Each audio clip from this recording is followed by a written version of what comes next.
Halos 5 milyong pisong halaga ng multa ang ipinataw ng DOLE laban kay former Ateneo Blue Eagles men's basketball head coach Thomas Anthony Tab Baldwin at Ateneo de Manila University. Nakitaan kasi ng ahensya ng paglabag si Baldwin at ang universidad sa Article 20 ng Labor Code of the Philippines at sa implementing rules nito. Pinagmumulta si Baldwin dahil sa hindi nito pagkuha ng Certificate of Exemption alinsunod sa Department Order No. 248 Series of 2025.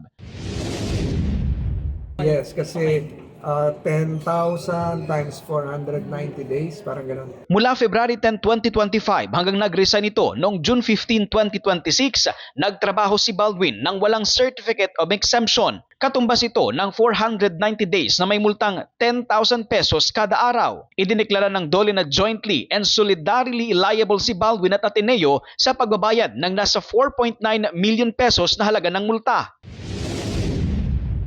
They all committed administrative violations. Solidarily liable si Ateneo. So, ibig sabihin, kung hindi makabayad si Baldwin, si Mr. Baldwin, si Ateneo ang babayad. Maliban sa halos 5 milyong pisong multa, pinagbabayad din sina Baldwin at Ateneo ng tig 10,000 piso para sa hindi pagkuha ng Alien Employment Permit sa naunang termino ng coach. Batay sa investigasyon, nagtrabaho si Baldwin sa Ateneo mula December 1, 2015 hanggang September 28, 2016 nang walang valid na AAP, isang tahasang paglabag sa Department Order No. 146-15.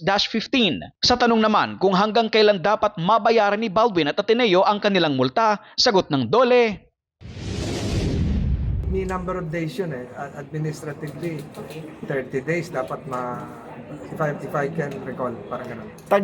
But they can file a motion for reconsideration. Parang yung lawyer niya kanina parang they will take the next steps daw. Nerekomenda na ng DOLE sa Bureau of Immigration ang kaso para sa deportation ni Baldwin habang nakabinbin pa rin ang iba pang kasong kriminal na posibleng kaharapin nito. Para sa totoong balita sa Bagong Pilipinas, Victor Liantino ng IBC News para sa 13 sa tanghali ng Congress TV.